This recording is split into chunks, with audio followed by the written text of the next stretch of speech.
మన సంఘంలో ఒక మంచి విశ్వాసి బైబిల్ గ్రంథాన్ని 3 సార్లు చేత్తో రాశారు. 3 సార్లు.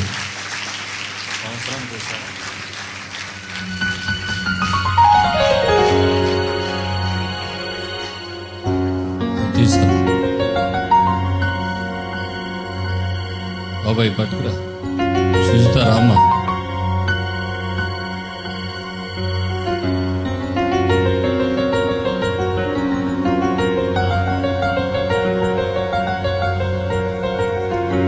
ఇదిగో ఆవిడ చేత్తో స్వహస్తాలతో రాసినటువంటి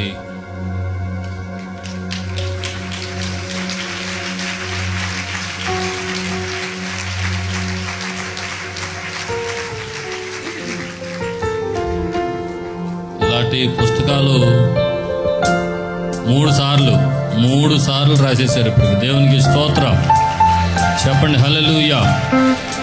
మరి ఎంత పట్టుదల ఉండాలి, ఎంత దీక్ష ఉండాలి, ఎంత ఓపిక ఉండాలి కదా. ఇంకా అద్భుతం ఏంటంటే 3వసారి రాసి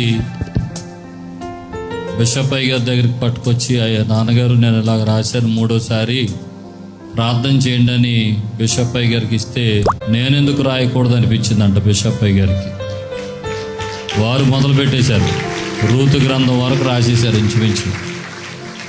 పైకి ఎలా అనుకున్నారు, తెలుగులో కాదు, అయ్యగారు ఇంగ్లీష్ మీడియం, మొత్తం ఇంగ్లీష్లో రాసేస్తున్నారు బైబిల్ అంతా. దేవునికి స్తోత్రం. వారు కూడా పూర్తి చేశాక అప్పుడు చూపిస్తాం అది. దేవునికి స్తోత్రం. కనుక ఇలాంటి పట్టుదల కలిగిన విశ్వాసులను కనపరచటం మిగిలిన వారికి ఆదర్శం. బిషప్ అయ్య గారు ఒకసారి పైకి రావాలని మనం చేస్తున్నాను.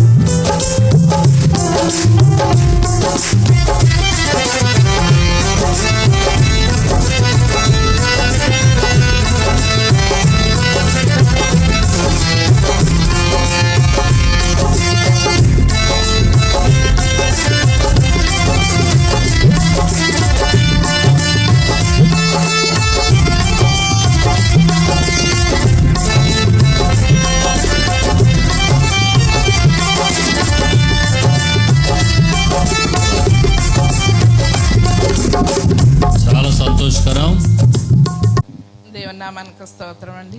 ఈరోజు ఇక్కడ నిలబడడానికి గల కారణం దేవుని చిత్తం. ఇది నా బలము నా శక్తి మాత్రం కాదు. మొదటిసారి రాసినప్పుడు మా అమ్మగారు బెడ్ రీడెన్ అనమాట. నాకు కొంచెం రాయటంలో కొంచెం చాలా టైం పట్టేసింది. తర్వాత అది బైండింగ్ ఇవ్వబోతే అది కుదరదు అన్నారు. తర్వాత నాకు హార్ట్ పెయిన్ వచ్చింది. హార్ట్ పెయిన్ వస్తే నేను హాస్పిటల్ నుంచి వచ్చిన తర్వాత నేను ప్రభువుని అడిగాను, ప్రభువా నన్ను బ్రతికించుకున్నావు కాబట్టి నేను నీ కొరకు ఏదో ఒకటి చెయ్యాలి, నేను మాత్రం ఎలా ఉండలేనని అడిగినప్పుడు మరలా గ్రంథం రాయాలని అనిపించి 10 నెలల్లో రాశానండి 2వసారి గ్రంథాన్ని. అది రాసేసిన తర్వాత మళ్ళీ నేను ఖాళీగా ఉండలేకపోతున్నాను, ఏం చేయను ప్రభా, నేను ఎలా ఉండలేకపోతున్నాను, నేను మరలా గ్రంథం మొదలు పెట్టాలి, నా కళ్ళకి కొంచెం శక్తిని ఇవ్వండి, నా కాళ్ళకి నా శరీరానికి శక్తిని ఇవ్వండి అని అడిగి మళ్ళీ గ్రంథం మొదలుపెట్టాను. మొదలుపెట్టిన తర్వాత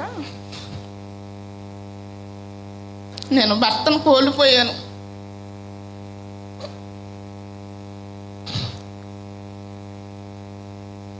కానీ ఆ గ్రంథం రాయటం వలన నేను చాలా ధైర్యంగానే ఉన్నాను ఆయన పోయినప్పటికీ కూడా. ఎందుకంటే వాక్యమే నిలబెడుతుంది మనిషిని, ఎవరూ నిలబెట్టలేరు. కాబట్టి నేను మరలా గ్రంథం మొదలుపెట్టి 2 రోజులు తక్కువగా సంవత్సరం పట్టింది. రోజుకి 13 గంటలు రాసేదాన్ని. అది కూడా పూర్తి చేయడానికి ప్రభు నాకు కృప చూపించారు. కానీ నా ఇంటి యజమాని పోయినప్పటికీ కూడా నేను ఇంత ధైర్యంగా ఉండడానికి కారణం, నేను 13 గంటలు 10 గంటలు కూర్చుని రాసిన ఆ యొక్క గ్రంథాన్ని బట్టి అదే ధైర్యం చొప్పున నేను ఇప్పుడు జీవిస్తున్నాను. నా బిడ్డల వలన కాదు, ఎవరి వలన కాదు, నాకు నా గ్రంథమే నన్ను బ్రతికిస్తుంది, నన్ను ధైర్యపరిచింది. ఈ చిన్న సాక్ష్యం దేవుడు దీవించును గాక. ఆమేన్. స్తోత్రం, హల్లెలూయా. ఇప్పుడు సుజాతకి అడ్రస్ ఏంటంటే బైబిల్ రాసిన అక్క కొరకు ప్రార్థన చేయండి, మంచి ఆరోగ్యం కొరకు ప్రార్థన చేయండి. ఇంకో కేర్ ఆఫ్ అడ్రస్ ఏంటంటే మన అరవింద్ గారు, ఫ్లూట్ అరవింద్ గారు ఉన్నారు కదా, వారి తల్లి గారు ఈవిడ అది ఇంకొక మంచి అడ్రస్. 2 బిడ్డలు అరవింద్ సుజనా కొరకు 20 కొరకు ప్రార్థన చేయండి. దేవుడి బిడ్డలు ఇంకా బలపరిచి ఆశీర్వదించునుగాక.